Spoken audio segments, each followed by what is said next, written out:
अथ चतुर्विंशोऽध्यायः 24वां अध्याय। शिव का तपस्या के लिए मंदराचल पर गमन, मंदराचल का वर्णन, शुंभ निशुंभ दैत्य की उत्पत्ति, ब्रह्मा की प्रार्थना से उनके वध के लिए शिव और शिवा के विचित्र लीला प्रपंच का वर्णन। तदनंतर ऋषियों ने पूछा, प्रभु, अपने गणों तथा देवी के साथ अंतर्धान होकर भगवान शिव कहाँ गए, कहाँ रहे और क्या करके विरत हुए? वायुदेव बोले, महर्षियों, पर्वतों में श्रेष्ठ और विचित्र कंदराओं से सुशोभित जो परम सुंदर मंदराचल है, वही अपनी तपस्या के प्रभाव से देवाधिदेव महादेव जी का प्रिय निवास स्थान हुआ। उसने पार्वती और शिव को अपने सिर पर ढोने के लिए बड़ा भारी तप किया था और दीर्घ काल के बाद तब उसे उनके चरणारविंदों के स्पर्श का सुख प्राप्त हुआ। उस पर्वत के सौंदर्य का विस्तार पूर्वक वर्णन सहस्रों मुखों द्वारा 100 करोड़ वर्षों में भी नहीं किया जा सकता। उसके सामने समस्त पर्वतों का सौंदर्य तुच्छ हो जाता है। उसका सौंदर्य वर्णन संभव ही नहीं है। अतएव मुझ में उसके सौंदर्य वर्णन के प्रति उत्साह नहीं है। इस संबंध में यही कहा जा सकता है कि इस सुंदर पर्वत पर किसी अपूर्व समृद्धि के कारण इसमें शिवजी के निवास की योग्यता है। इसीलिए महादेव जी ने देवी का प्रिय करने की इच्छा से उस अत्यंत रमणीय पर्वत को अपना अंतःपुर बना लिया। उस पर्वत की मध्यवर्ती भूमियां स्वच्छ पाषाण तथा वृक्ष शिव तथा पार्वती के नित्य सान्निध्य के कारण समस्त संसार के सौभाग्य को तिरस्कृत करते हैं। संसार के माता पिता देवी पार्वती तथा भगवान शंकर के स्नान पान आदि के लिए इधर उधर बहते हुए झरनों का शीतल निर्मल तथा सुपेय जल नित्य प्रति अर्पित करके यथेष्ट पुण्य संस्कारों को प्राप्त किए हुए उस हिमालय का मानो पर्वतों के अधिपति पद पर उन झरनों के जल से अभिषेक सा किया जा रहा है। रात्रि के समय उदित हुआ चंद्रमा हिमालय के शिखर पर स्थित है, जिससे प्रतीत होता है कि मानो पर्वतों के साम्राज्य पर अधिष्ठित उस गिरिराज के ऊपर चंद्र रूपी राज छत्र शोभायमान हो रहा है। पर्वतीय भूमि पर विचरण करती हुई चमड़ी गायों के हिलते हुए बालों से ऐसा प्रतीत हो रहा है कि मानो समस्त पर्वतों के साम्राज्य पर अधिष्ठित उस हिमालय के ऊपर चंवर डुलाए जा रहे हों। प्रभात काल में उदित हुए सूर्य में प्रतिबिंबित सा होता हुआ हिमालय ऐसा प्रतीत हो रहा है मानो रत्न भूषित वह पर्वतराज अपने देह सौंदर्य को दर्पण में देखने को उद्यत सा हो गया हो। लता जाल रूपी जटाओं को धारण किए हुए वे पर्वतीय वृक्ष वाचाल पक्षियों के कलरव लटकते हुए कोमल पल्लवों तथा वायु द्वारा कंपित लताओं से झरते हुए पुष्पों के द्वारा मानो तपस्वियों की भांति गिरिराज हिमालय का समर्चन तथा आशीर्वाचन के साथ विजयाभिनंदन सा करते हुए प्रतीत हो रहे हैं।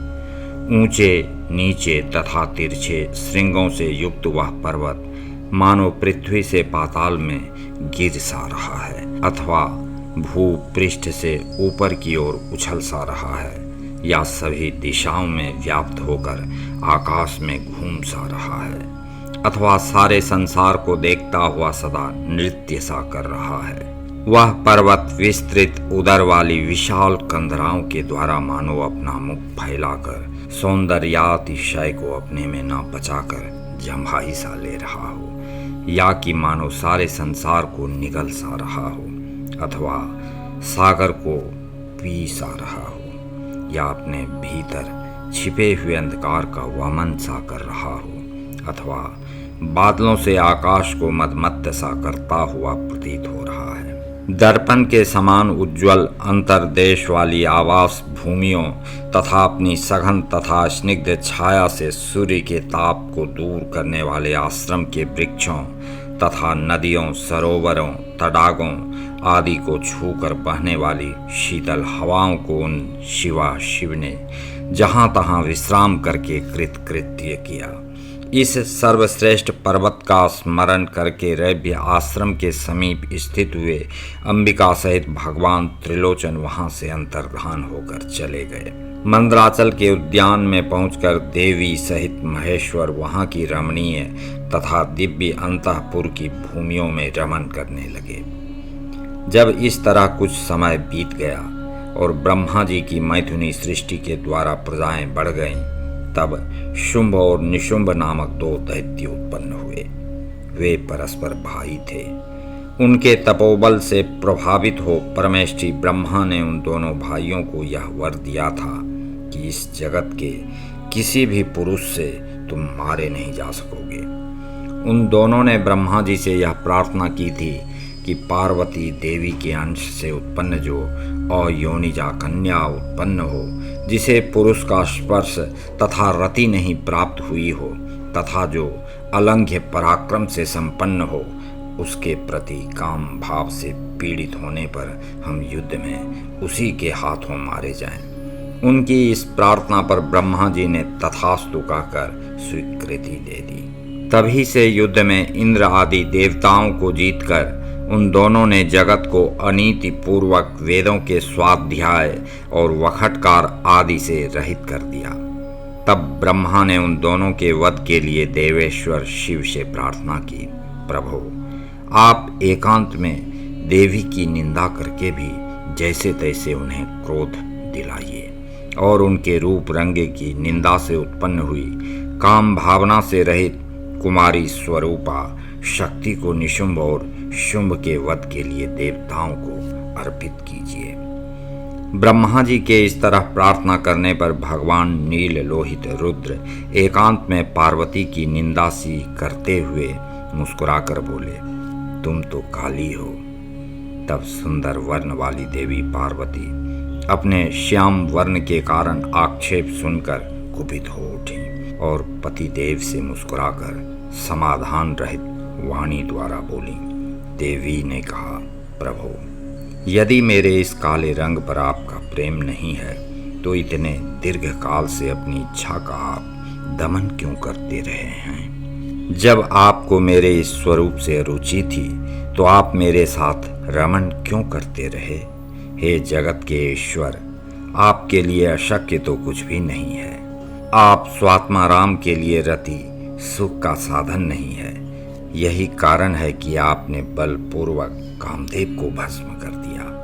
कोई स्त्री कितनी ही सर्वांग सुंदरी क्यों न हो, यदि पति का उस पर अनुराग नहीं हुआ तो अन्य समस्त गुणों के साथ ही उसका जन्म लेना व्यर्थ हो जाता है। स्त्रियों की यह सृष्टि ही पति के अनुराग का प्रधान अंग है।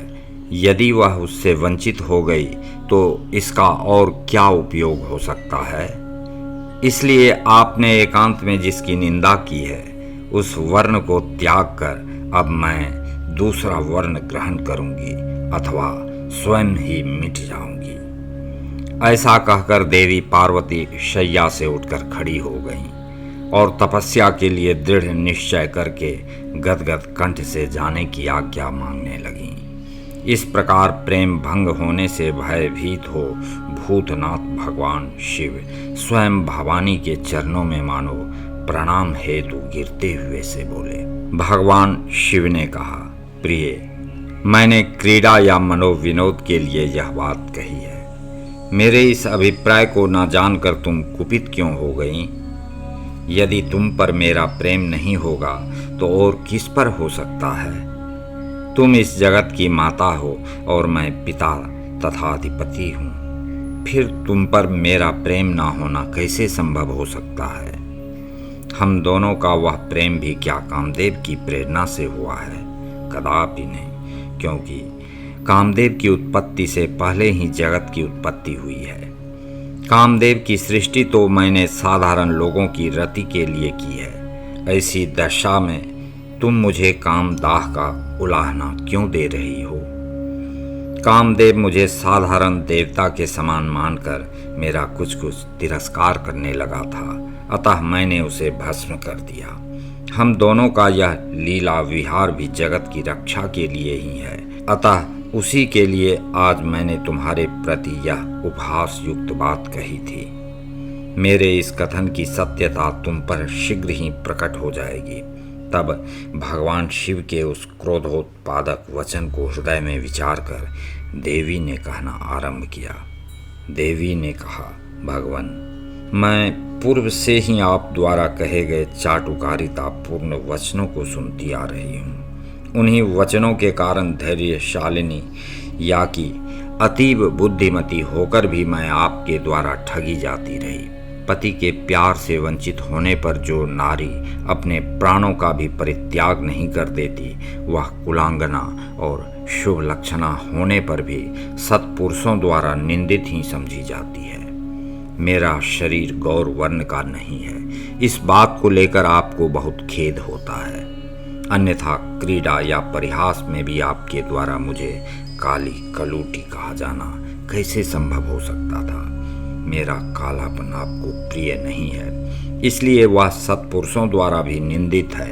अतः तपस्या द्वारा इसका त्याग किए बिना अब मैं यहाँ रह ही नहीं सकती। शिव बोले, यदि अपनी श्यामता को लेकर तुम्हें इस तरह संताप हो रहा है तो इसके लिए तपस्या करने की क्या आवश्यकता है। तुम मेरी या अपनी इच्छा से ही दूसरे वर्ण से युक्त हो जाओ। देवी ने कहा, मैं आपसे अपने रंग का परिवर्तन नहीं चाहती, स्वयं भी इसे बदलने का संकल्प नहीं कर सकती। अब तो तपस्या द्वारा ब्रह्मा जी की आराधना करके ही मैं शीघ्र गौरी हो जाऊंगी। शिव बोले, महादेवी, पूर्व काल में मेरी ही कृपा से ब्रह्मा को ब्रह्म पद की प्राप्ति हुई थी, अतः तपस्या द्वारा उन्हें बुलाकर तुम क्या करोगी। देवी ने कहा, इसमें संदेह नहीं कि ब्रह्मा आदि समस्त देवताओं को आपसे ही उत्तम पदों की प्राप्ति हुई है। तथापि आपकी आज्ञा पाकर मैं तपस्या द्वारा ब्रह्मा जी की आराधना करके ही अपना अभीष्ट सिद्ध करना चाहती हूँ। पूर्व काल में जब मैं सती के नाम से दक्ष की पुत्री हुई थी, तब तपस्या द्वारा ही मैंने आप जगदीश्वर को पति के रूप में प्राप्त किया था। इसी प्रकार आज भी तपस्या द्वारा ब्राह्मण ब्रह्मा को संतुष्ट करके मैं गौरी होना चाहती हूँ। ऐसा करने में यहाँ क्या दोष है, यह बताइए। देवी के ऐसा कहने पर वामदेव शिवजी मुस्कुराते हुए से चुप रह गए। देवताओं का कार्य सिद्ध करने की इच्छा से उन्होंने देवी को रोकने के लिए हठ नहीं किया।